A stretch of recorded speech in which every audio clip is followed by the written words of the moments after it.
So imagine this, it's Christmas morning, and you just woke up bright and early at 7 a.m. and you have one mission. Get down and play your new console. Whether it's an Xbox, a PlayStation, any Nintendo console, it doesn't matter because you know you are about to have a good time. But wait, who's that? Santa? Ho, ho, ho! Hello, little Bobby. It's Billy. It doesn't matter what your name is. Hello, little Billy. Unfortunately, all my little elves were unable to get any console before the scalpers did. But don't you worry, we scrounged up a Magnavox Odyssey.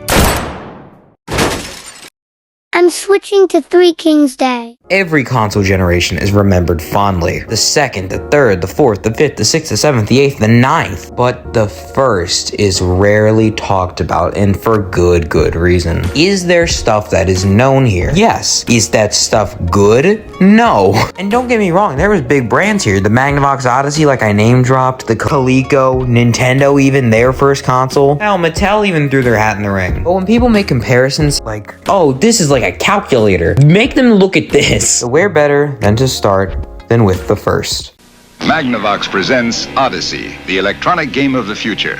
Odyssey easily attaches to any brand TV, black and white or color, to create a closed-circuit electronic playground. Odyssey gives you all the exciting action of hockey and 11 other challenging play and learning games for the entire family. Odyssey, a new dimension for your television, now at your Magnavox dealer. He's listed in the yellow pages.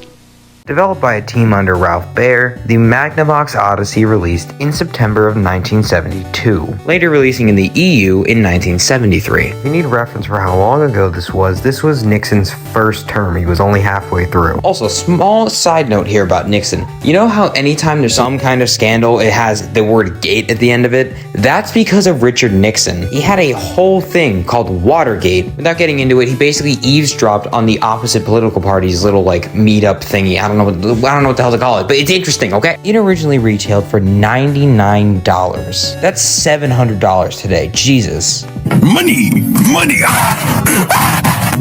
In the first year alone, they managed to sell 69,000 consoles, and by the end of its actual original run, it sold 350,000. And considering the population was half of what it is now at the time, as well as the fact this was a brand new format, that's pretty good. And if you're still not convinced, take a look at this pie chart. Oh shit, sorry, this graph. But now let's move on to the development history, because it's actually pretty interesting. Well, old Ralphie here was in the military, and he was assigned to make a TV. Why the fuck did I say it like that? He just really wanted to make something that could play a game. But at the time, if you wanted to play one video game, you would have to get in a giant room with a giant box in it that would let you play the video game. And not to mention, they look like this. Tennis for two, anyone? How about blinking lights? Yeah, just let me wheel it in. Ah, my back. But Ralph wanted something that was small and could play the exact same games. So he made multiple different prototypes, 7 to be exact, until his 8th one, the brown box. But no feces, just a brown wooden box. Not until I get my hands on it.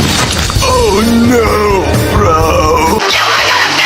This was originally meant to be sold for $25. So let's get into the actual games that were released for this system. And I mean, calling these games is kind of hard considering this is what they looked like. Even in the commercial I first showed, it literally shows the game is just bricks moving up and down, and you have to put a mat over the screen. To be fair, they also move side to side. Like, you have to just kind of figure everything out for yourself. There's really nothing to do. Of course, the first game is table tennis. Then you follow with ski, Simon Says, followed by tennis. Analogic, it's a dumb math game. Hockey, football, cat and mouse. Cat tries to catch the mouse. Haunted house, person has to try to find clues without being caught. Submarine, just a target shooter. Roulette, states, just pointing at the state. Fun zoo, very fun. Baseball, invasion, which is an alien invasion. Wipeout, volleyball. Soccer, I hardly even met her. Oh god, kill me. Handball, prehistoric safari, it's duck hunt, dogfight, which is also duck hunt, shootout, shooting gallery, just shooting game, percepts, a racing game, brainwave, a strategy game, win, too complex, basketball, an interplanetary voyage, which is also too complicated to explain. You might think for such a simple console, it must have only had like what, 1, 2 iterations. So imagine my surprise, considering I thought the same thing when I looked at the Wikipedia entry and it had 14 different variations. In 4 years, they managed to make 14 consoles. That's 3.5 a year. And if you want to know why they even made these, Philips, yep, the fucking CDI guys, they are the reason for this. Philips purchased up Magnavox in 1974, so it's their fault. That's right, folks. Longtime owner Philips is opening a new console called the... Magnavox Odyssey 100. First of all, congratulations. Philips Hello, I like money. What inspired you to build a second console. right next door to the original? Money.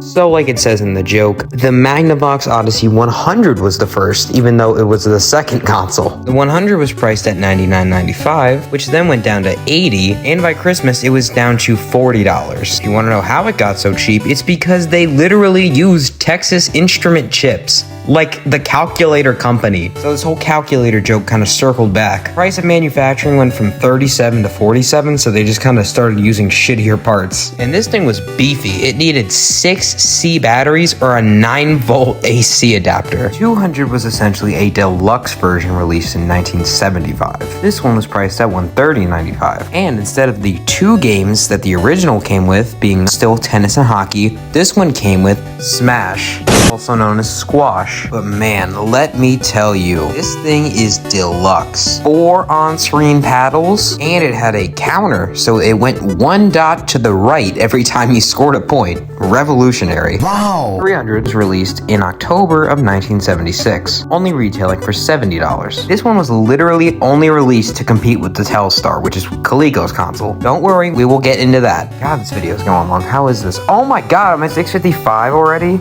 Although this did come with the 3 previous games, the deluxe version did, it ended up looking like a shitty Pong console. You could not move horizontally now. I beg your pardon. How do they have 2 options of moving and yet still get rid of one of them? Like at that point, it's really a Pong console because that's basically all you can play. How expensive is each direction that they need to remove one of them? Hey boss, I don't know if we can keep this console going.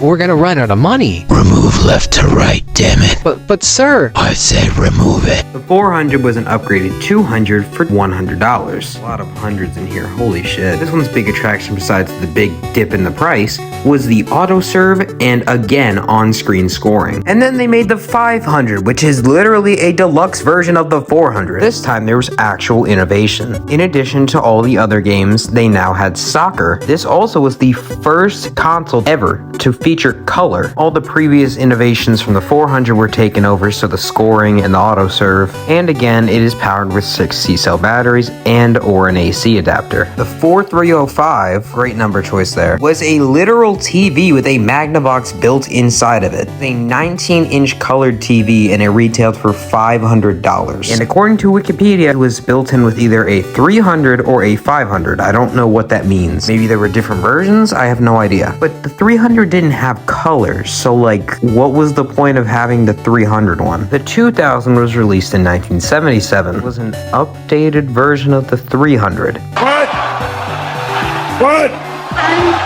Yeah, so I'm reading over this again. I'm pretty sure this is just if they made a 300 more like a 500. Same kind of paddle, same point scoring, same powering method, but it says it has a built-in speaker, whatever that means. Then there's the 3000, and this is another actual innovation one. This one featured a switch to set skill levels, ability to select automatic or manual serves, and the ability to change ball speed and ball deflection angles. Nice. It also featured a overall new style. It also features detachable paddles, being described as flat circular knobs. That's what he said.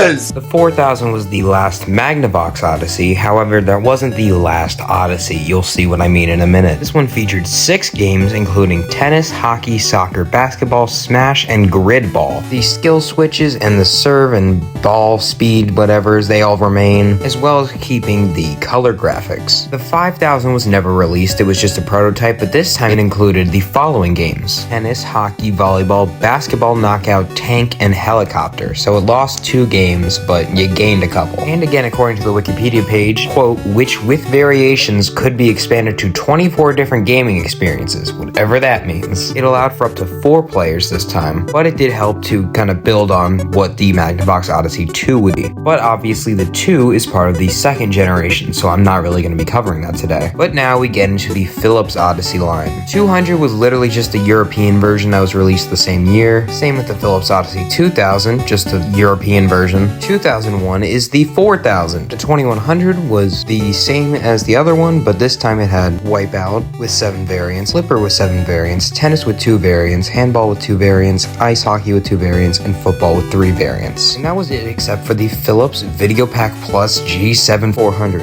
Hey, I kind of just proceeded to yap. It's the literal Odyssey 2, but European. Wikipedia made it sound so much cooler. Thanks for having us over.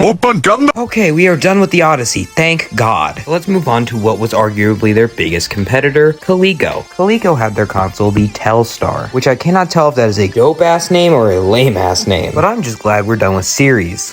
I'm sorry?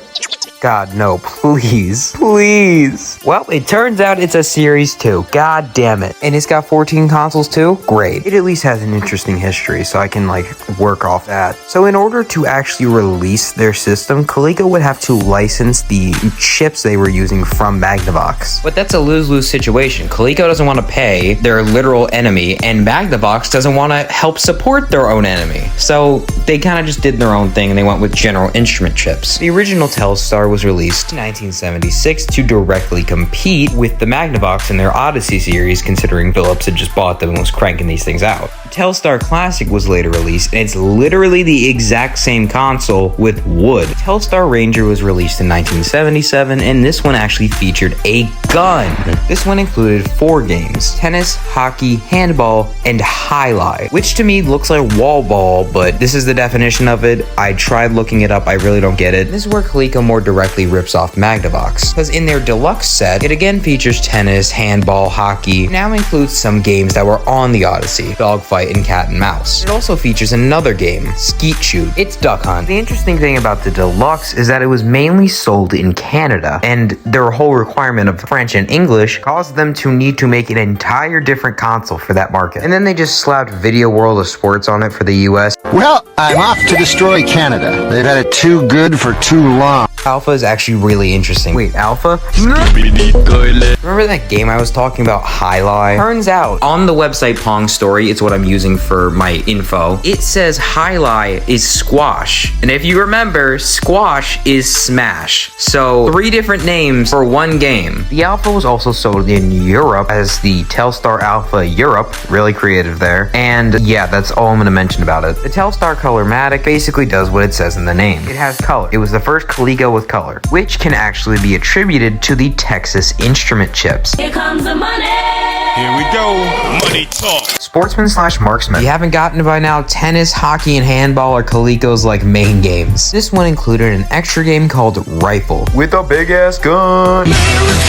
The Telstar Colortron is another one that's in color, and apparently the sound is better. That's literally all it says on the site. And guess what? It's the holy trinity of Coleco again: hockey, handball, and tennis. But Highlight's back. Other than a few exceptions, it really just comes down to, usually colorless, the same 3-4 games. The Magnavox was lazy too like this, but at least it had some variation in games. This is just over and over again the same 3 games. And anytime they did get a new game, besides the gun ones, obviously, you can't really do anything with that if they don't have a gun, but if there was any other games, they just got thrown to the side because it was probably the easiest option to just input the exact same 2 games, 3 games. And next up, we have Coleco Combat, which is... Good grief, he's He's naked! Very unfortunate design there. Holy shit. This thing is only meant to play one game called Tank Combat, which is literally what the name says. It was not in color though, so great. Telstar Galaxy probably has the longest entry besides the original on Pong Story. The system had 10 games and it was in color again, with all games being up to 4 players. And this also featured a robot which you could play against. This had basically every game that they had released up to that point except for Tank Combat. Tennis, hockey, handball, highlight, knockout, grid ball, football, cat and mouse, rifle, and target. Telstar Gemini was, I'm pretty sure, the first Telstar system to feature a cartridge system. It had more than built-in games. You could actually have cartridges for this. So it of course came with the handball, hockey, tennis, and highlight built in. Now we're finally at the abomination you saw in the thumbnail, the Telstar Arcade. So this one also had cartridges to be like purchased for it, but let me show you why this thing is especially weird. Its cartridges are fucking triangular prisms out of all of the fucking shapes. It's a triangle. Cartridge 1 actually came with the system and it featured road race, tennis, and quick draw. Cartridge 2 featured hockey, tennis, handball, and target. 2 tennises, yippee. Cartridge 3, bonus pinball, shooting gallery, shoot the bear, and deluxe pinball. And cartridge 4 was naval battle, speedball, and blast away. We are finally fucking done with it, thank God. So to save me from having to continuously do series, I want to take one break and talk about the TV Tennis Electro Tennis. This was the first video game system in Japan. It was released September 12th, 1975 for 19,000 yen. Math isn't going to be perfect, but I tried my best. This calculator only went up to 2021, but according to this inflation calculator, 35,706 yen and 26 cents. Sen is just cents, and to any Japanese viewer who may actually be watching, I'm sorry if I butchered that. I'm trying my best. And again, this is not perfect math, so I'm going to round up. It essentially says 249.29, but I'm going to round up to 250 to account for any messing up of conversions. But that is not a bad price. In the units sold section of the Wikipedia page, it says not sure, 10,000, 20,000, or 3 million. There's no way to detect numbers in between that. You just go from 20,000 to 3 million. Right at the end of the generation, they released a sequel, the TV Game System 10, which, if that sounds familiar to you, yes, is meant to compete with Nintendo's Color TV game series. And you of course have to keep in mind 1972 to 1978, 77-ish is when the cutoff is for the first generation. There is no official date, but a lot of people say 77. I only say 78 because it helps with the last rounding off of the Odyssey and the Coleco stuff. This one sold for 15,500 yen, which is now up to 25,450 yen, or 177.87 in USD. Meant for up to 4 people depending on which mode you use. It came with a gun for light games, which you would probably know from the NES, because the NES was famous for having the light guns. Best example is Duck Hunt, which I've been using throughout this video. And it should be noted Toshiba ended up selling this as well, just in a different case with their name on it, as the TVG 610. And there was one more console after this by Epoch, but that is a second gen console, so I'm going to save that for a short brief stint in the next one. But if anyone is curious about it, the Epoch TV Game System 10 M2 is what it is called. And since I mentioned it, I think it's about time we get into the Color TV game series. This was Nintendo's real first foray into home video game systems, starting with the Color TV Game 6 in 1977, featuring only one game being Light Tennis. However, it had 6 different modes, hence the name Color TV Game 6. Console was actually developed with Nintendo, obviously, alongside Mitsubishi, like the car company. The console originally launched for 9,800 yen, but because the Mitsubishi president was cheap, they decided to bring it down to 5,000. All in all, it ended up selling 700,000 units, which obviously led to sequels, though not as many as the Odyssey or Coleco Telstar. Color TV Game 15 was released June 8th, 1977. Again, focusing on just light tennis, it features 15 different versions of it, and the controllers were now separate from the actual console. This managed to be even more successful, selling 1 million. So after that, we got the Color TV Game Racing 112. As you most likely guessed from the name,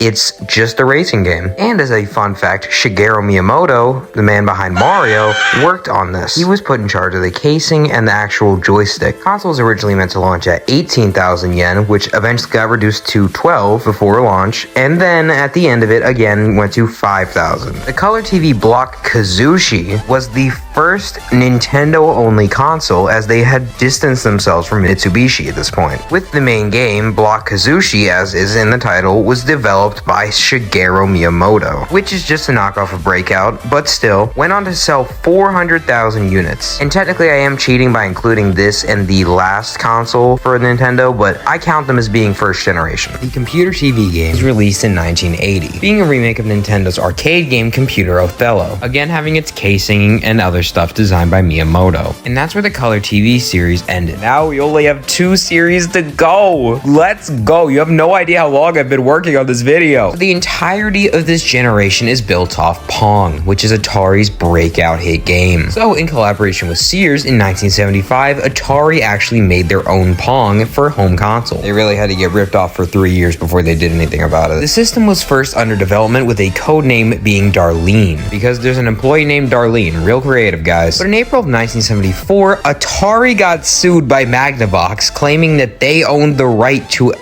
electronic tennis, which is such a funny concept to me. I don't care about the legal matter of it. It's just really funny. Thank God we're almost done. We just have to do Mattel. Thank God.